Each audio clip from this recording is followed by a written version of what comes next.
Good morning. Good morning. I want to open up with a poem by my teacher, Thich Nhat Hanh, Our True Heritage. The cosmos is filled with precious gems. I want to offer a handful of them to you this morning. Each moment you are alive is a gem, shining through and containing earth and sky, water and clouds. It needs you to breathe gently for the miracles to be displayed. Suddenly you hear the birds singing, the pines chanting, see the flowers blooming, the blue sky, the white clouds, the smile and the marvelous look of your beloved. You, the richest person on earth who have been going around begging for a living, stop being that destitute child. Come back and claim your heritage. We can enjoy our happiness and offer it to everyone. So cherish this very moment. Let go of the stream of distress and embrace life fully in your arms.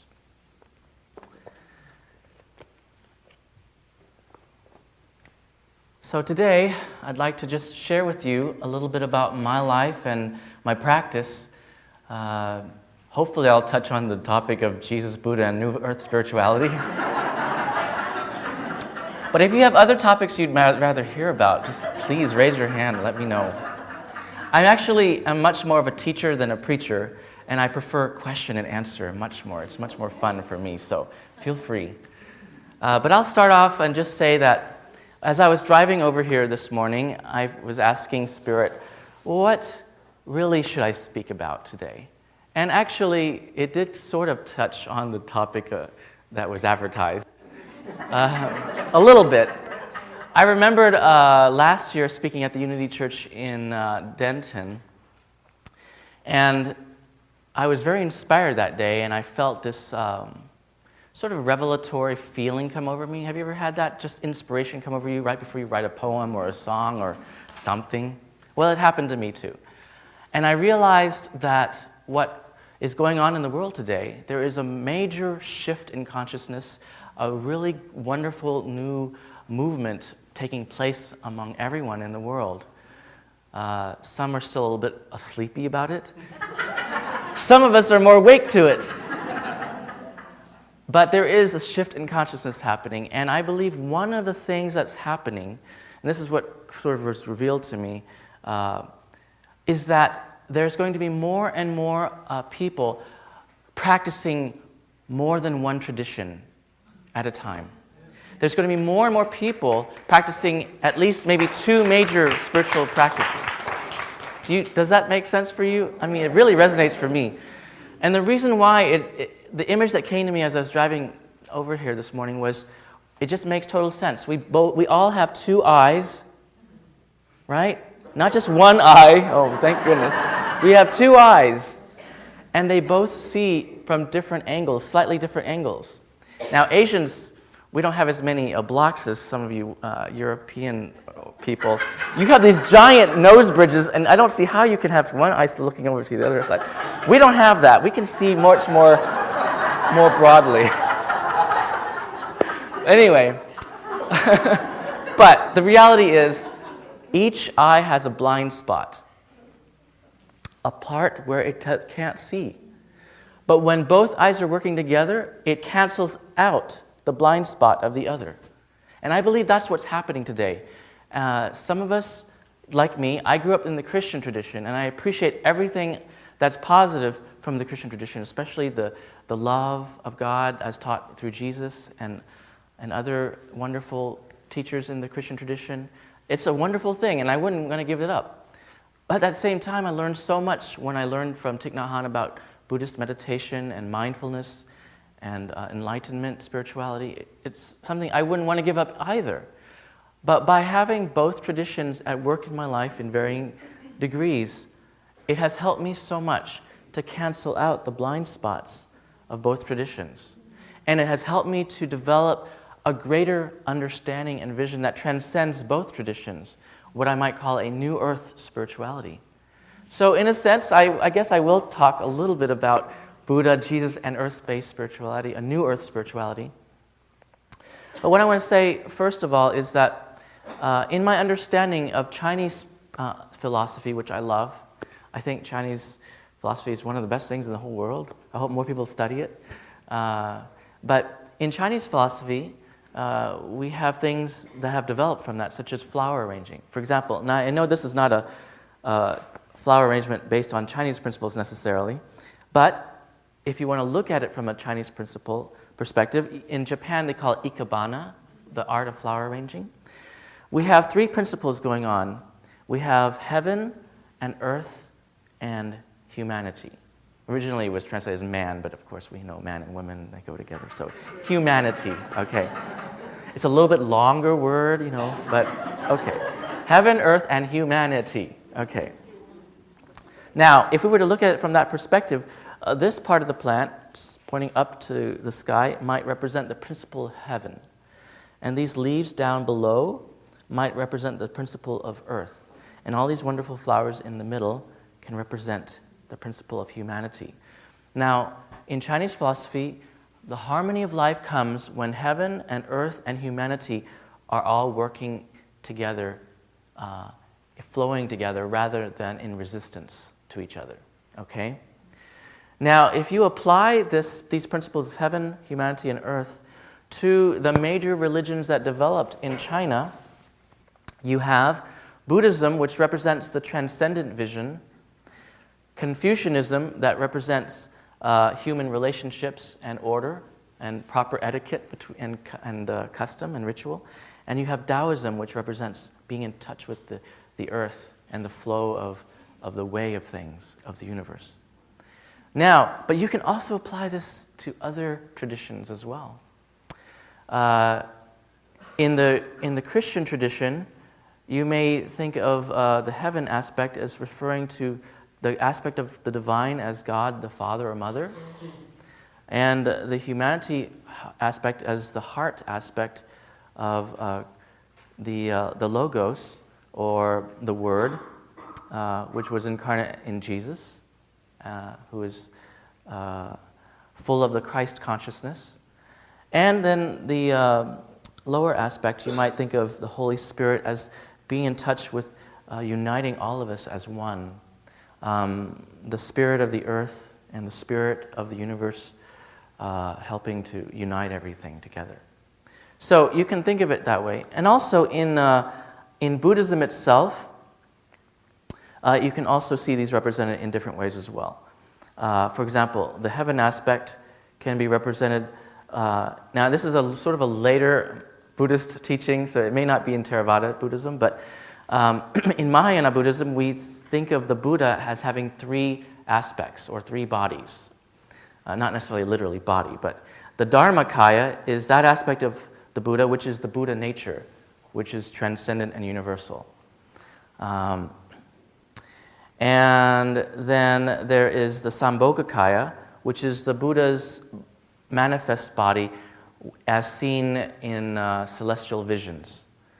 So when you have a vision of the Buddha, you might see the Buddha full of infinite light and all of that. So that's the Sambhogakaya body, the bliss body of the Buddha. And then you have the earthly incarnate Buddha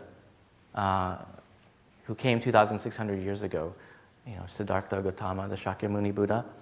So in his physical form. So anyway, I'm sure you can find these examples in every tradition, Judaism, Islam, Hinduism, Native American spirituality. You can see all of this. It's pretty much a universal reality that the Chinese looked at. Now, looking at it today in my life and in our current situation in America, I see that there are three kinds of spiritualities that are going to be very important in this new earth vision that we are creating together. And that doesn't necessarily mean that it's confined to three different traditions. I'm just going to give you three different traditions that are personally meaningful to me, but it could be anything, really. For me, the heaven aspect, the upper chakras aspect of spirituality, to me is represented by Buddhism, because Buddhism has helped me so much in transcending so much clutter in my life and so much confusion and ignorance in my life and so much suffering. So Buddhism has, for me, given me great insight and wisdom. And Jesus and the Christ consciousness and all that we learn from our wonderful Western traditions has really helped me be in touch with my heart and the love aspect and the forgiveness aspect and the kindness and compassion aspect. And so for me, Jesus helps me get in touch with my heart.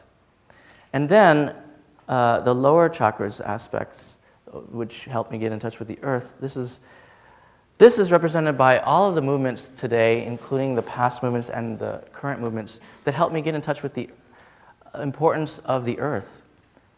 You know, sometimes we get so caught up in wisdom and love, we forget that, well, wisdom and love have to happen in a body on the earth, you know. And we can't be destroying our planet and polluting our planet while we're also philosophizing about enlightenment and saying that we're wanting to love one another. It's a contradiction.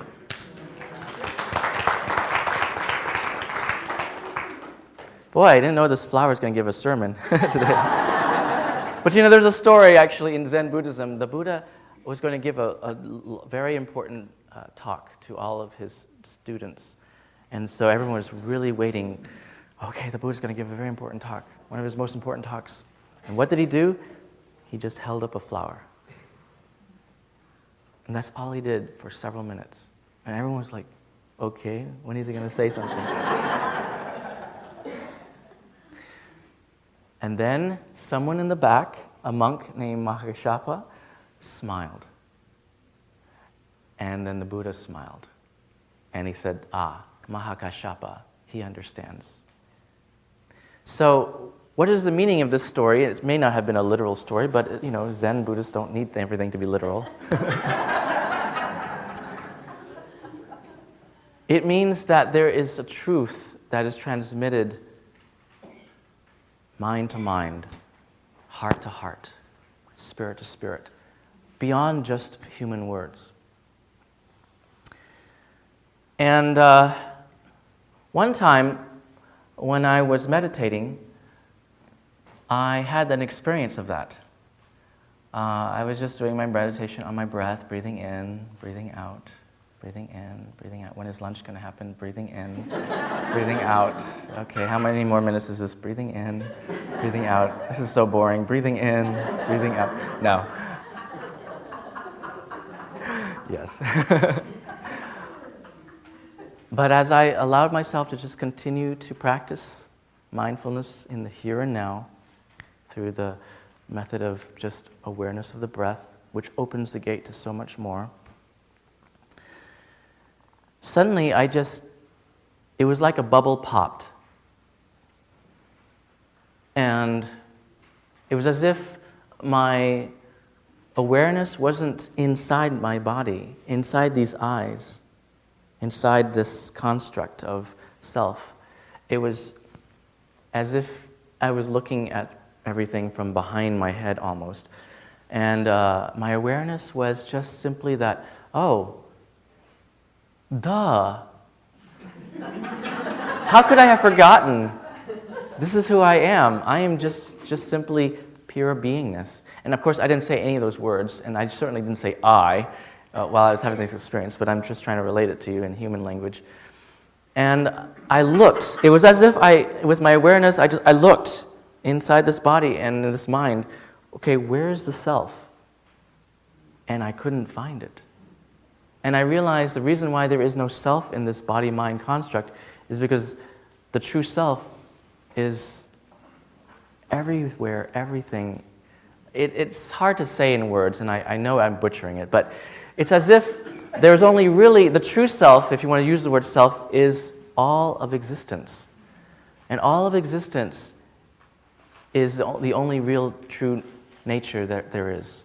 And it expresses and embodies itself and experiences itself through, various body-mind constructs. But there's not a self in this, and a self in that, and a self in that, and self, because there's only one self expressing in and through and as many, many beings. That's sort of my translation interpretation of the experience. But the experience itself is beyond words. And if I were a Theravada Buddhist, I probably would say it in a very different way.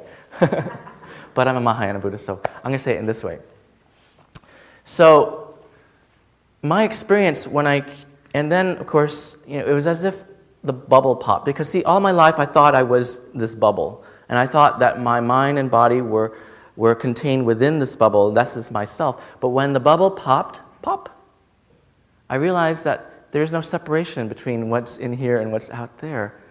It's all one. And ever since then, even though, of course, I went right back in, and then after a few minutes, whoop, I came right back into the body, mind, normal human consciousness. But I won't ever forget that experience.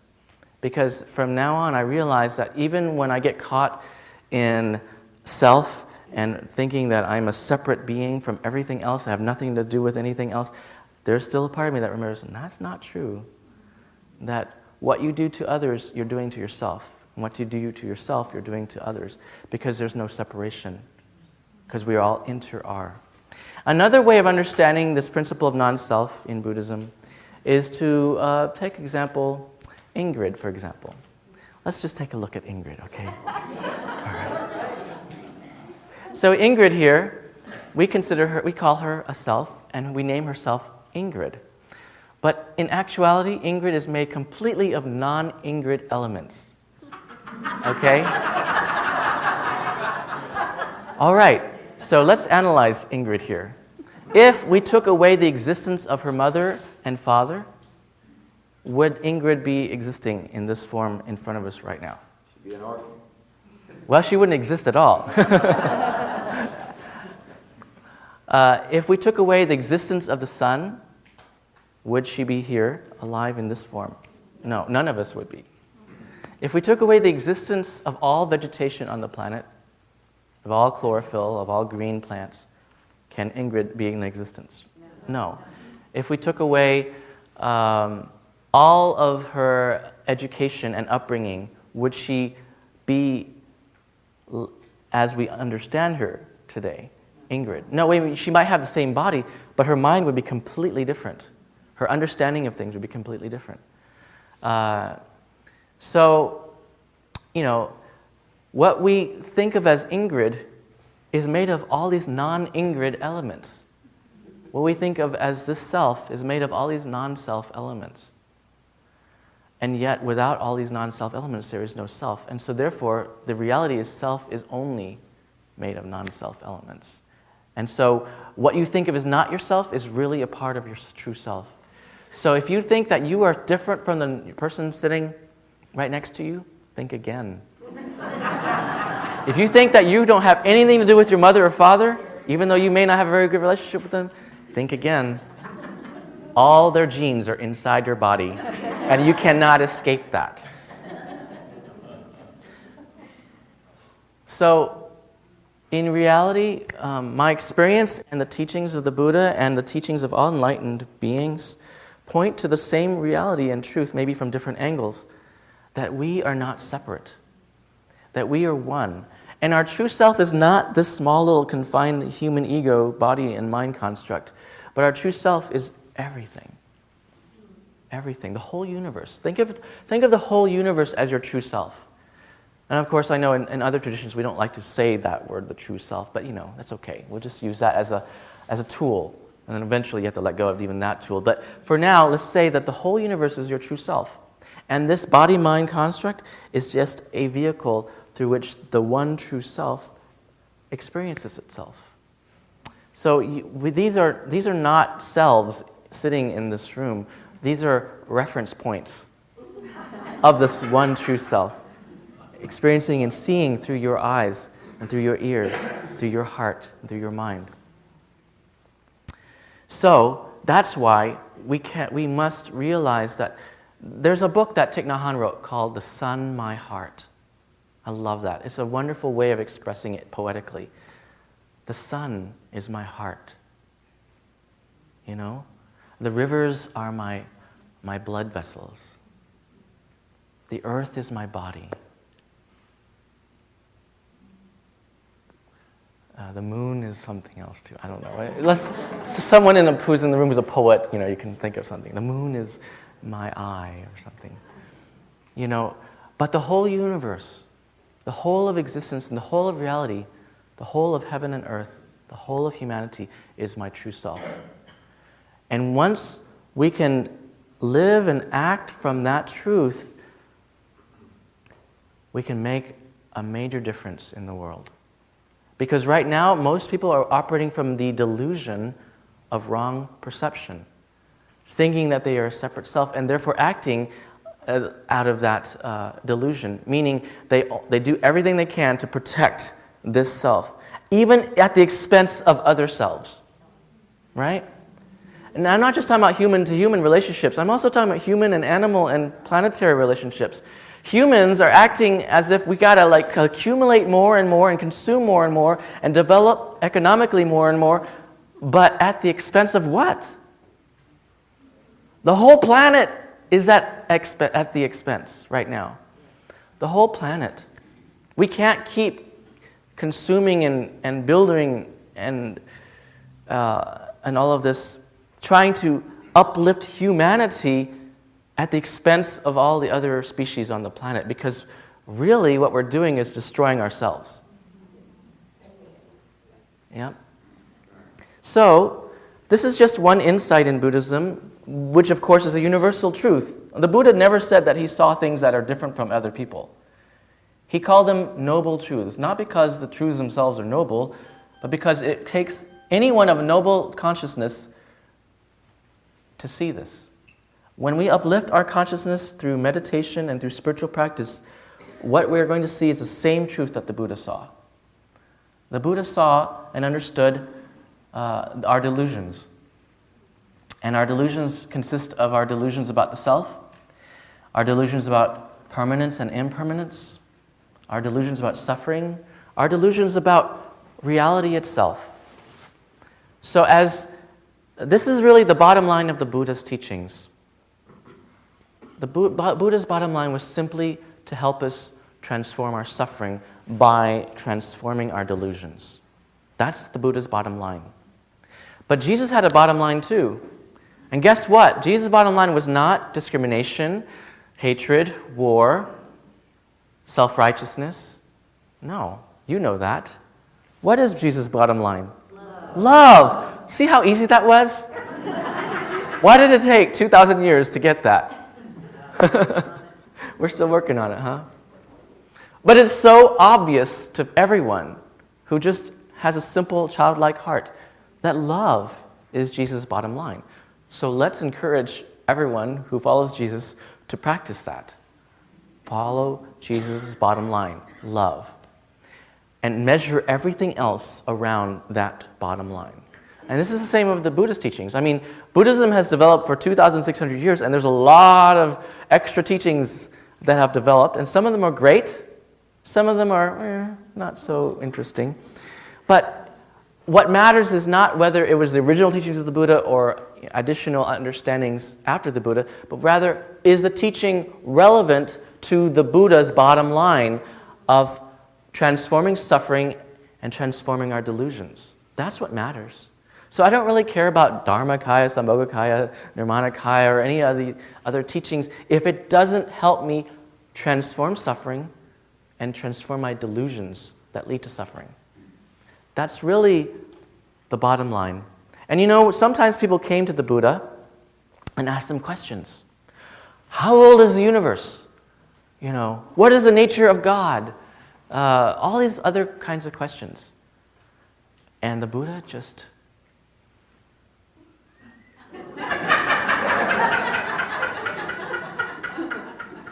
Next.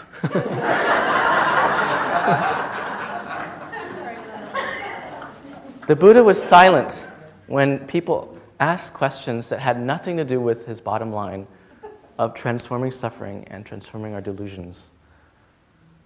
So, the one time the Buddha went to a forest with his students, and he picked up a handful of leaves from the ground, and he pointed to all the leaves on the trees in the forest.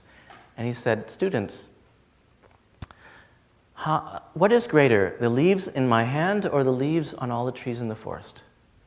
And they said, Teacher, of course, all the leaves in the forest outnumber the leaves in your hand.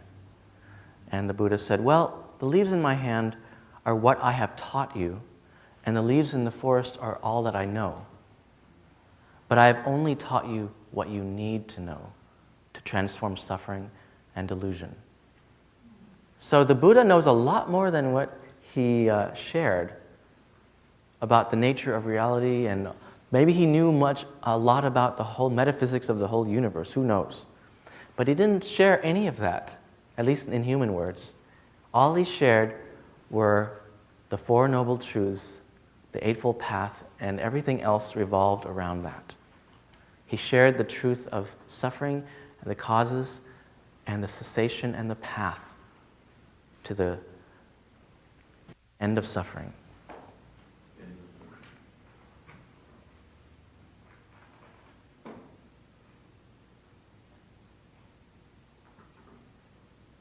I really feel at home here today because, as I was looking at the order of service, I saw my name on there. But I also felt at home because, John Sullivan played the flute today to accompany the meditation, and John has, we've done something together once before, a couple of years ago, I remember. And I saw my friend Michael Gott's name on here. He's coming here in a few weeks. That's wonderful. Please tell him I said hello. Give him a hug for me. Although I'll probably see him in Houston sometime this month before that. So I felt really great. Oh, Michael Gott, he comes here too. How wonderful. And I saw Daniel Nahmed's name, who wrote these wonderful songs that we're going to sing later today. And you know what? I actually bumped into him a long time ago, about 12 years ago in Santa Monica, California. He was playing the piano in the sort of the mall area in Santa Monica. And I just thought he was just a nice kid playing, and it was nice. I thought, okay, I'll buy one of his CDs. I had no idea who he was. And then years later, I hear about his name in all these New Thought churches. And so, wow, okay. I didn't know who he was back then, but that's great. Anyway, I'm just sharing that because you never know. Have you heard of the term 6 degrees of separation? We're actually all interconnected in some way, directly and indirectly. So be careful what you say and what you do, especially on the highway, who you cut off. Because that may be someone that's going to be important in your life in this lifetime or another one. There's a saying in Tibetan Buddhism that every being has or will be your mother at some point. So be nice to them.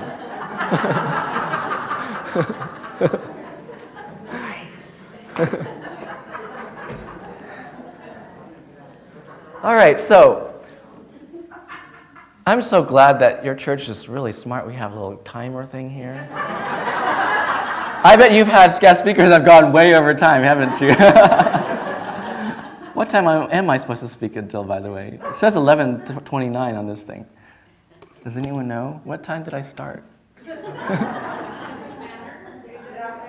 Well, your service started at 11, right?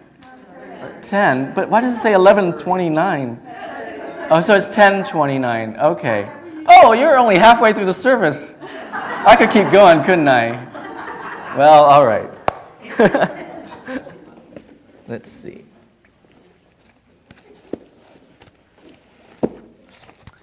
Okay, well, a few years ago, by the way, don't think of this as a sermon or what we call a Dharma talk in Buddhism.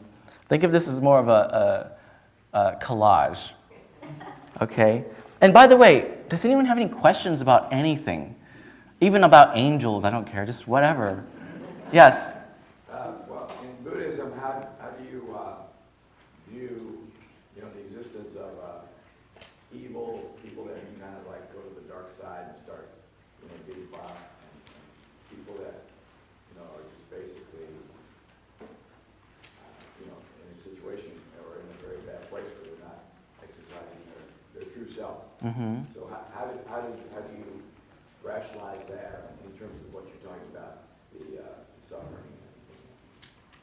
Well, we're all here to learn and to grow. And one of the things that we're here to learn is that certain choices have certain consequences. And so it's not that there's anyone who's evil, it's just that they are ignorant and deluded, and that they are learning how to make choices and to see the consequences of those choices.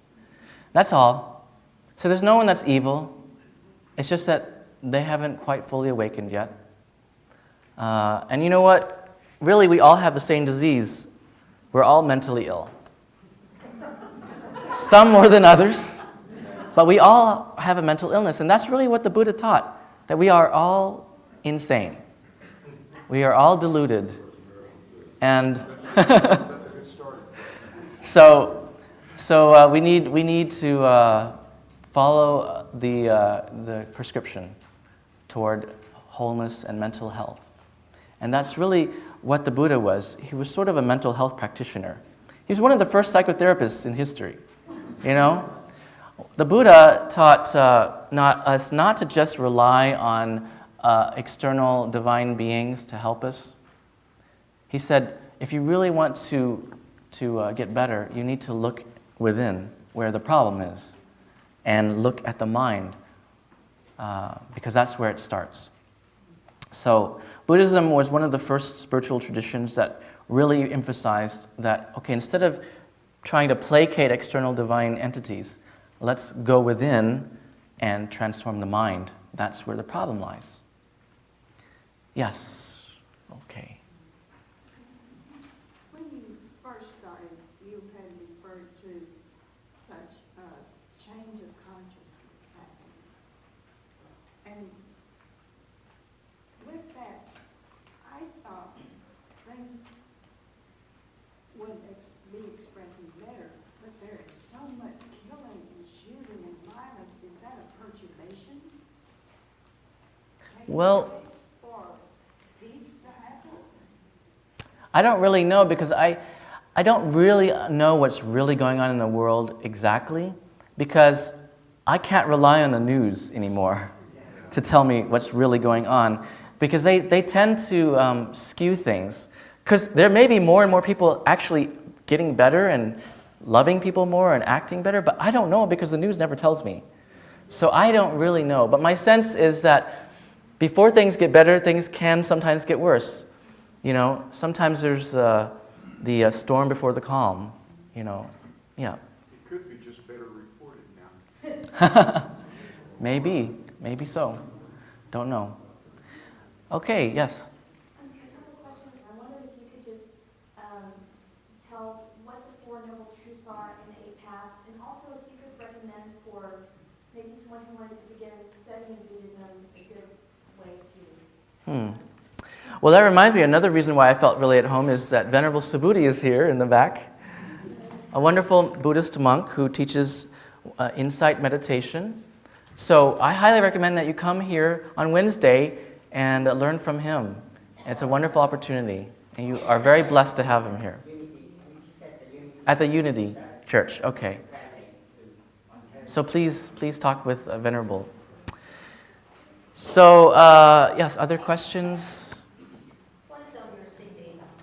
My CD is 12 songs that I've written. They're sort of like KLTY, but the Buddhist version.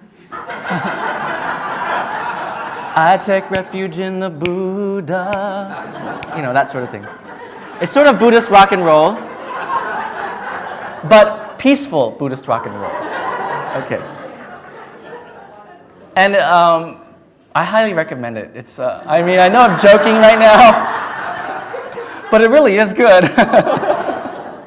At least that's what everyone else says. So, okay. Would you sing us a song? Would I sing a song? Sure. Okay. I just happen to have my musical instrument right here. I'll give you the 20 later, okay?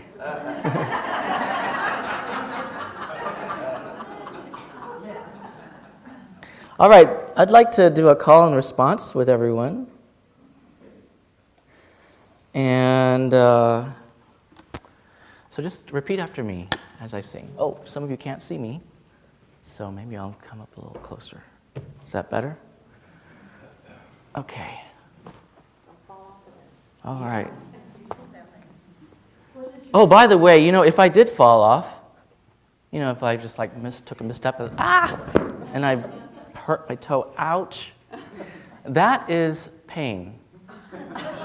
But if I start saying things in my mind like, oh my gosh, I don't know if I'm going to have time to go to the hospital today. They're probably closed today, so I have to wait till tomorrow. By the time they go tomorrow, there'll be gangrene. They're going to have to operate on my foot. They're going to probably have to cut off the entire leg. Then I'll be a one-leg person for the rest of my life. If I ever decide to get married, no one will ever want me. And I'll die at age 99 on my deathbed all alone. That's suffering. So there's a modern Buddhist teaching that goes like this. Pain is inevitable, suffering is optional. Repeat after me. Pain is inevitable, suffering is optional. Wonderful. So, and this is a Buddhist teaching. Maybe not the Buddha actually said it that way, but you know what? What the Buddha said was just the start. And we have to develop our understanding over time. And that's one of the wonderful teachings that has developed since the Buddha's time. That pain is inevitable, suffering is optional. And that's what meditation helps us to do because, we create that suffering constantly in our mind. Things just happen, but we don't have to make such a big deal out of it. But we do. And we create so much suffering for ourselves. But through meditation, it's called drama. But I want to give you dharma rather than drama, okay? D-H-A-R-M-A rather than D-R-A-M-A, okay? Dharma is the truth, the teachings of the Buddha of enlightenment. Dharma. So create dharma, not drama, okay? And we should have a bumper sticker, All right. Actually, the pain is inevitable, suffering is optional is also a good bumper sticker. Does anyone have that business of making bumper stickers? It's a great little thing. Anyway, I just wanted to share that with you as another teaching. So, but you know what? The reason why meditation is so important is because we make split-second judgments in our mind that are based on habits that go back years into our childhood. And we don't realize the way we judge things and label things because it happens so quickly in our mind. But through meditation, we're able to refine our ability to see more clearly and to catch ourselves much quicker. Now, you can do it without meditation, but it's going to take you, maybe 20, 30 million lifetimes. I don't know. But through meditation, you can wake up in just one lifetime. So anyway, at least that's what they tell me. Okay, so here we go.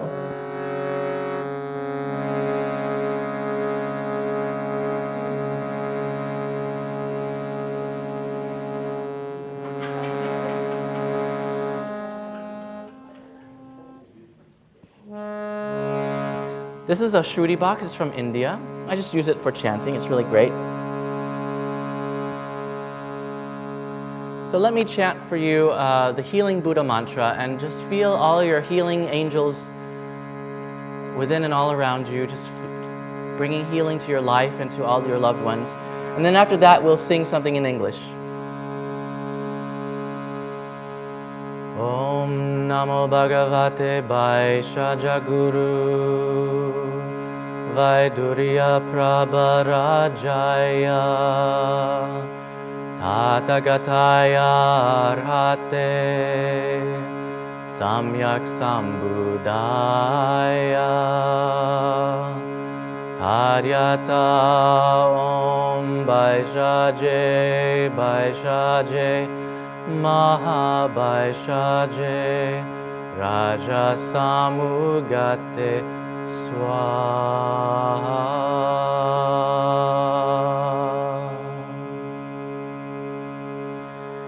May all beings be happy.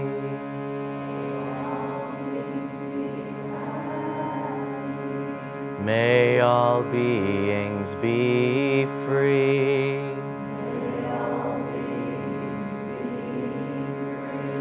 May all beings be joyful.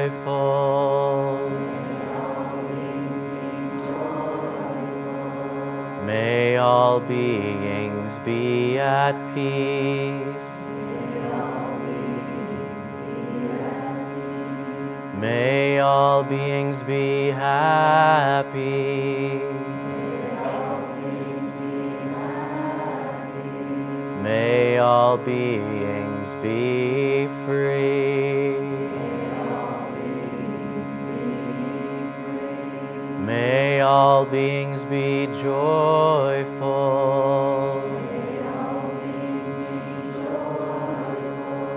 May all beings be at peace.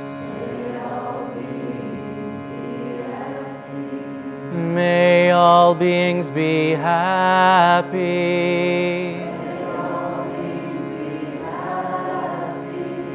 May all beings be free. May all beings be joyful.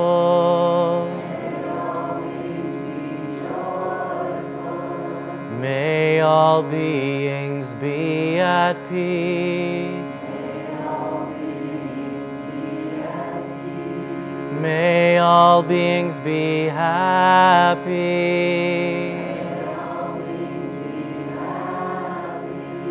May all beings be free. May all beings be joyful.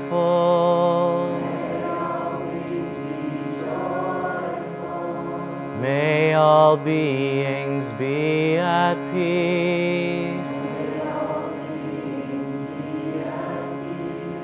May all beings be at peace.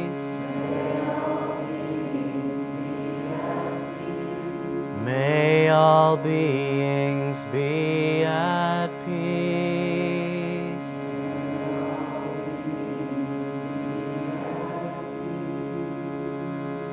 Shanti, Shanti, Shanti.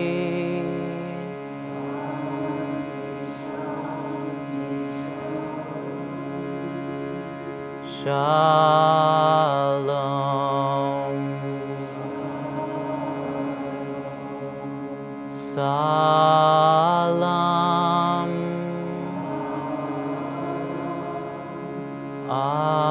Amen.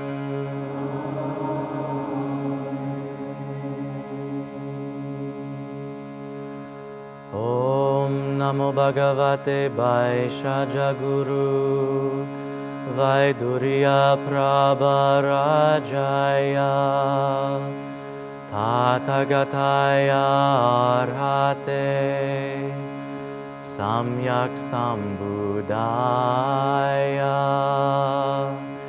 Taryata Om Vaishaje Vaishaje Mahabhaishaje Raja Samud Gate Swaha.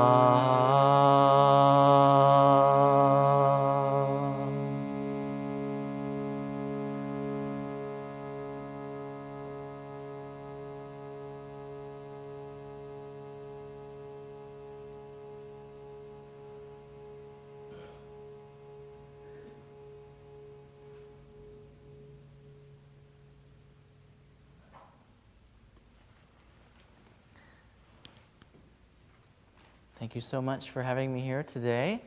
And if you'd like, I can stop now or end with a poem I wrote. Okay. One form of meditation besides sitting is walking meditation and also eating meditation. And oh, great. But there's also writing meditation. And so sometimes after I meditate, and when I feel inspired, I'll write something. So I would like to read something I wrote from the Buddha to me, to you.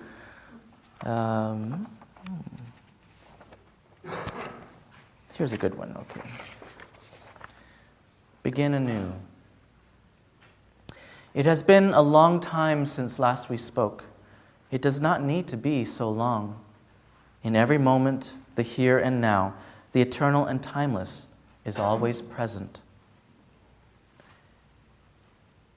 It does not take a special feat to touch the here and now.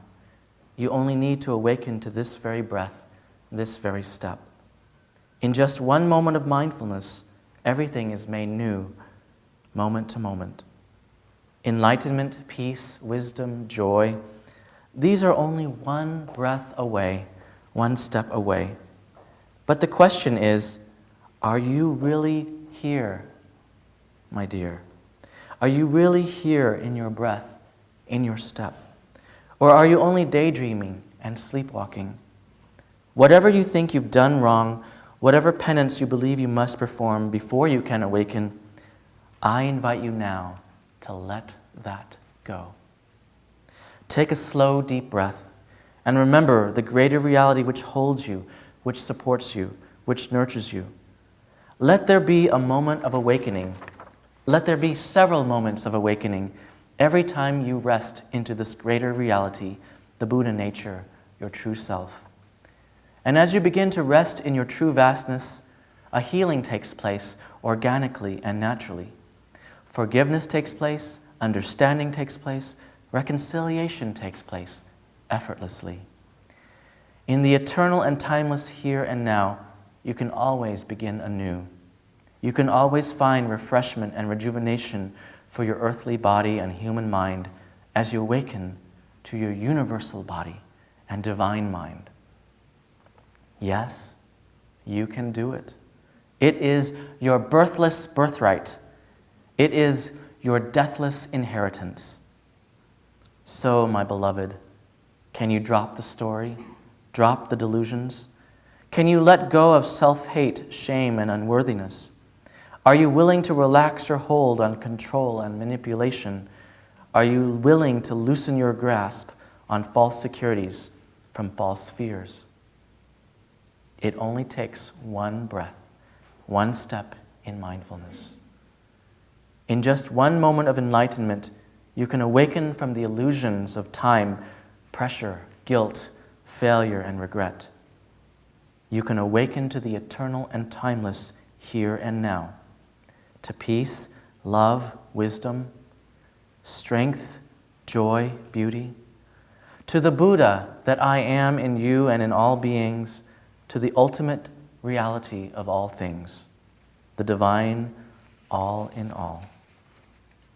You can do it. Namaste.